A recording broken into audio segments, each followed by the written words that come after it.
Hello guys. Already இந்த பிரச்சனை ஸ்ரீபெரும்புதூர்ல நடந்தப்ப நான் இதை பத்தி ஒரு வீடியோ போட்டிருந்தேன். அந்த வீடியோ நல்லாவே ரீச் ஆனிச்சு. பட் அந்த வீடியோஸ்க்கு வந்த கமெண்ட்ஸ் போய் செக் பண்ணி பாத்தீங்கன்னா தெரியும். ஆட்டோக்காரங்களுக்கு அவ்வளவு பேர் சப்போர்ட் பண்ணாங்க. ஆட்டோக்காரங்க பண்றதுதான் கரெக்ட், ஆட்டோக்காரங்களுக்கு தான் சப்போர்ட் பண்ணி பேசினாங்க. இந்த இடத்துல பாத்தீங்கன்னா ஒரு பப்ளிக்கே வீடியோ எடுத்து போஸ்ட் பண்ணிருக்காரு. இந்த விஷயம் எங்க நடந்திருக்குன்னா, சேலத்துல இருக்கிற புது பஸ் ஸ்டாண்ட் கிட்ட, புதிய பேருந்து நிலையம் கிட்ட ஒரு நபர் பஸ்ல இறங்கி அவர் வீட்டுக்கு போறதுக்காக ரேபிடோ 2 வீலர் புக் பண்றாரு. பைக் டாக்ஸிய புக் பண்ற டைம் அந்த புக் ஆகிய ஒரு பைக் டாக்ஸி கேப் ரைடர் அங்க இருந்து அவர் பிக்கப் பண்றதுக்காக வராரு.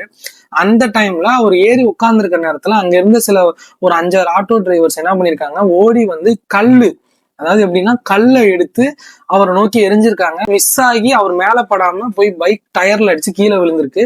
இத சொல்றதே யாருன்னா, அந்த ரைடு புக் பண்ண ஒரு பப்ளிக். அவர் பின்னாடி ஏறி உட்கார்ந்துருக்காரு. என்னடா இது ஒரு சவுண்டு கேக்குது அப்படின்னு சொல்லி பின்னாடி திரும்பி பாக்குறப்ப அவங்க ஒரு கல்லை தூக்கி எரிஞ்சாங்க. அடுத்த நிமிஷம் நாங்க திரும்பி பாக்குறதுக்குள்ள ஒரு 5-6 அந்த ஆட்டோ டிரைவர்ஸ் ஃப்ரண்ட்ல நின்னுட்டாங்க. அவர் பைக் கொண்டு போய் நிப்பாட்டலாம் அப்படிங்கிற போற நேரத்துக்குள்ள ஓங்கி ஒரு அற விட்டதுல நான் இறங்கிட்டேன். அதுக்கப்புறம் அவர் போயிட்டாரு. அதுக்கப்புறம் எனக்கும் ஆட்டோக்காரங்களுக்கு ஒரு வாக்குவாதம் இருந்தது. நான் கேட்டேன், எப்படி நீங்க ஒருத்தர் அறையலாம், அவர் என்ன தப்பு பண்ணாரு அப்படின்னு சொல்லி கேட்டப்ப எல்லாருமே என்கிட்ட சண்டைக்கு வந்தாங்க. உனக்கு எனக்கும் பிரச்சனை இல்ல, எனக்கும் அவனுக்கு தான் பிரச்சனை அப்படிங்கிற இடத்துல, இல்ல நீங்க எப்படி ஒருத்தர் அடிக்கலாம் அப்படின்னு கேட்டப்ப நான் அவர் நான் பிட் பாக்கெட் அடிச்சிட்டான்னு சொல்லி நான் சொல்லுவேன் அப்படின்னு சொல்லி வாக்குவாதம் பண்ணியிருக்காங்க. அது மட்டும் இல்லாம இந்த வீடியோல நீங்க நல்லா கவனிச்சீங்கன்னா தெரியும், அவரு இந்த பப்ளிக் அவர் அண்ணன் சொல்லி தான் பேசுவாரு. பட் ஆட்டோ டிரைவர்ஸ் பாத்தீங்கன்னா வாடா போடா அவன் தான் பேசுவாங்க. இந்த வீடியோ பாக்குற நீங்க என்ன நினைக்கிறீங்க? இப்போ ஆட்டோக்காரங்க பண்றது கரெக்டா?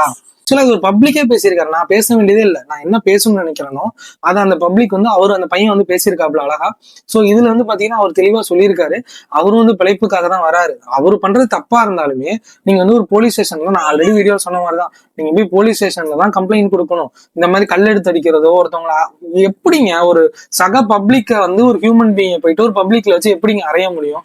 என்ன ரைட்ஸ், யாரு உங்களுக்கு இந்த ரைட்ஸ் கொடுத்தா? அதுதான் என் கேள்வி. தப்பு செஞ்சா தப்பை தட்டி கேட்க அரசாங்கம் இருக்கு, காவல்துறை இருக்கு. உங்களோட கடமை என்ன? போய் கம்ப்ளைண்ட் பண்ணுங்க, நோட்டீஸ் கொடுங்க, பெட்டிஷன் போடுங்க, ரேபிடோவே பேன் பண்றதுக்கு ஏதாவது பண்ணுங்க. அதை விட்டுட்டு சாதாரண ஒரு பப்ளிக் ஒரு 500-1000க்காக உழைக்கிறதுக்காக அவங்க ஃபேமிலிக்காக வர ஒரு மனுஷனை இப்படி பப்ளிக்ல வச்சு அடிக்கிறது ரொம்ப தப்பு. ஓகேவா? சோ இந்த வீடியோ பார்த்துட்டாது பப்ளிக் எல்லாருமே வாய்ஸ் கொடுங்க. பைக் டாக்ஸிக்கு நான் சப்போர்ட் பண்ணுங்கன்னு சொல்லல. தயவு செஞ்சு ஆட்டோக்காரங்க பண்ற தப்ப நியாயப்படுத்தாதீங்க. அதுக்காக தான் இந்த வீடியோ போடுறேன்.